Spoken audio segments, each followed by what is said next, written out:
بسم اللہ الرحمن الرحیم۔ السلام علیکم۔ فریا کو بڑا دھچکا لگا، لیکن الیاس کو اس سے بھی زیادہ، کیونکہ اس کی مدت ٹرینیں ختم ہو گئی تھی۔ لوٹ کر آیا تو پہلا شکوہ آفس میں بھائی سے یہی کیا، مجھے تم سے ایسی توقع نہ تھی کہ تم میری بیوی اور اپنی بھابھی پر غلط نظر ڈالو گے۔ میں تو ان کی حفاظت کی تم کو تاکید کر کے گیا تھا، تم پر ایک بھائی کی طرح بھروسہ کر لیا تھا، اور تم نے فریا کو تنگ کرنے کی کوشش کی۔ بیوی نے مجھے سب بتا دیا ہے۔ جب ابو نے امی کو چھوڑ کر دوسری عورت سے شادی کر لی تو ہم بہت چھوٹے تھے۔ والد نے محنت کر کے ہم کو پروان چڑھایا۔ بھائی خالد مجھ سے 2 ہی برس بڑے تھے۔ 19 برس کی عمر میں تعلیم مکمل کرنے کے بعد ان کو ایک کمپنی میں ملازمت مل گئی، اور والدہ کا بوجھ انہوں نے اپنے جوان سال کندھوں پر اٹھا لیا۔ کچھ عرصہ اپنے شہر میں کام کرتے رہے، پھر کمپنی نے ترقی دے کر ان کو کراچی میں اپنے ہیڈ کوارٹر میں بھیج دیا۔ تنخواہ تو بڑھ گئی، لیکن بھائی کو رہائش کی سہولت نہ مل سکی۔ البتہ کرایہ پر مکان کی مد میں کچھ رقم ملتی تھی۔ کراچی میں مسئلہ رہائش تھا، ادھر ہم ماں بیٹی اپنے شہر میں اکیلے نہ رہ سکتے تھے، تو ادھر بھائی کو کھانے وغیرہ کی دقت تھی۔ انہوں نے اپنے دوست الیاس سے ذکر کیا، جس سے نئی دوستی ہوئی تھی۔ وہ بھی بھائی کے ساتھ اس کمپنی میں ملازم تھا۔ بہرحال اس کی کوشش سے ان کے برابر والا فلیٹ بھائی کو کرائے پر مل گیا۔ فلیٹ میں کلی وغیرہ کرا کر خالد بھائی مجھے اور امی کو لینے آ گئے۔ ہم نے مختصر سا سامان ساتھ لیا اور ان کے ساتھ کراچی آ گئے۔ ان دنوں شہر میں اس قدر گنجان آباد نہ تھا۔ ہم کو یہاں کا موسم بہت اچھا لگا، شہر بھی پسند آیا، لیکن والدہ کو کچھ تنہائی ضرور محسوس ہوئی تھی۔ اپنے شہر میں ان کا رشتہ داروں اور پاس پڑوس میں ملنا جلنا آنا جانا لگا رہتا تھا، جبکہ یہاں کوئی اپنا نہ تھا، سبھی اجنبی تھے اور اپنے کام سے کام رکھتے تھے۔ کچھ دن گزرے کہ الیاس بھائی بھی فیملی لے آئے اور ہمارے برابر والا فلیٹ آباد ہو گیا۔ ان کی بیوی نوعمر خوبصورت ہنس مکھ تھی، جبکہ بیٹی ابھی صرف 5 برس کی تھی، لیکن بہت چنچل اور ہوشیار تھی۔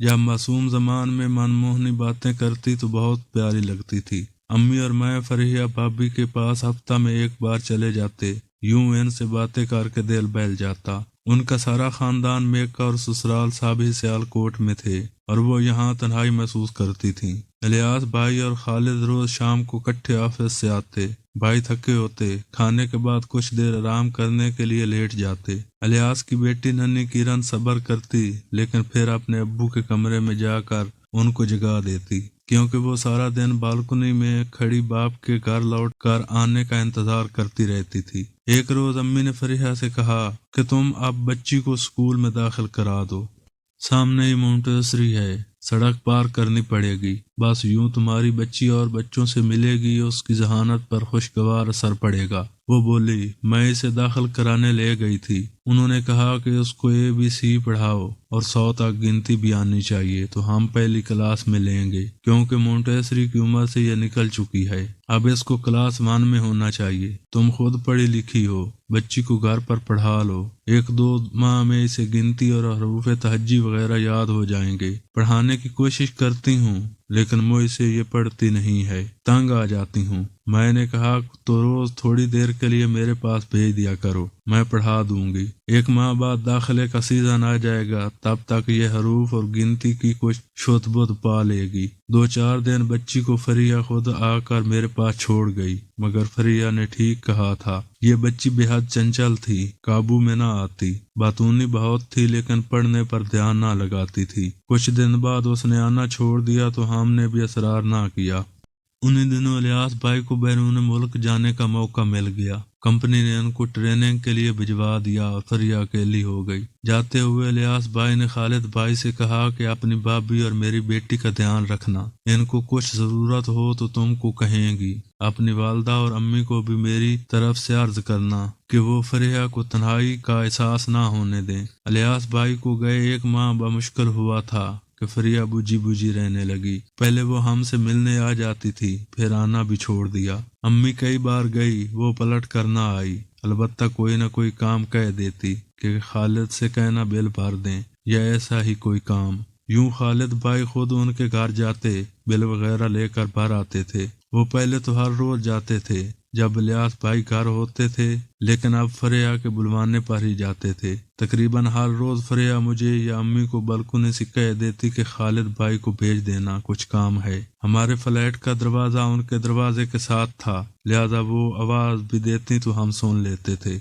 اکثر ننھی کرن آواز لگاتی، خالد انکل آ جائیے، امی بلا رہی ہیں۔ وہ دمائیاں گھر کا سودا سلف اور راشن وغیرہ بھی خالد بھائی سے منگوانے لگیں۔ ہر اتوار کو میرے بھائی کے ذمہ یہ کام ہوتے کہ ہفتہ بھر کی سبزی، مرغی کا گوشت، آٹا وغیرہ ان کو خرید کر لا دیتے۔ کرن کے ہاتھ وہ اکثر چٹ لکھ کر رقم اور مطلوبہ اشیاء کی فہرست بھیج دیتی تھیں۔ خالد تمام اشیاء خرید کر ان کے گھر لے آتے۔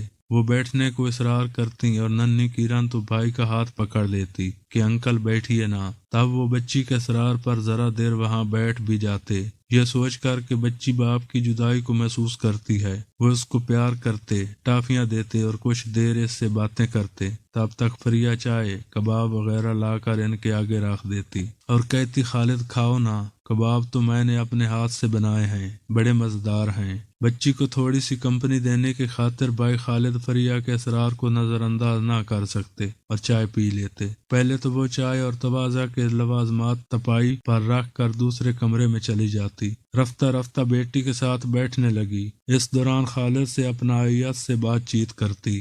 خالد کے دل میں کوئی برائی نہ تھی، وہ اسے بابی ہی سمجھتے تھے، اور کرن کہانی سنانے کی ضد کرتی تھی تو اس کو کہانی بھی سنا دیتے تھے۔ ایک روز فریحہ نے فرمائش کر دی کہ آپ لوگ باتوں باتوں میں اس کو انگریزی کے حروف ABC اور گنتی یاد کرا دیں، ورنہ اسکول والے کلاس 1 میں داخلہ نہیں کریں گے۔ کرن واقعی خالد بھائی سے مانوس ہو گئی تھی، ان سے پڑھنے لگی، جو بتاتے منٹوں میں یاد کر لیتی۔ ایک بات میں نے نوٹ کی تھی کہ الیاس بھائی جب یہاں تھے، وہ روز شام کو ان کے آنے کے وقت تیار ہو کر ان کا انتظار کرتی اور بنی سنوری نظر آتی، لیکن اب بجھی بجھی رہنے لگی۔ آنکھوں کے دیپک ماند پڑ گئے تھے اور چہرے پر راکھ سی اڑتی تھی۔ جب سے کرن میرے بھائی کے ساتھ مانوس ہوئی تھی اور ان کو گھیرا تھا، فریحہ بھی خوش رہنے لگی تھی۔ ایک روز خالد کو بخار تھا، وہ دفتر بھی نہ گئے۔ شام کو کرن نے بالکنی سے آواز لگائی، خالد انکل آ جائیے، امی کو کچھ کام بتانا ہے۔ کرن کی آواز سن کر میں اپنی بالکنی میں چلی گئی اور اسے بتایا کہ خالد بھائی کو بخار ہے، وہ آج نہیں آئیں گے۔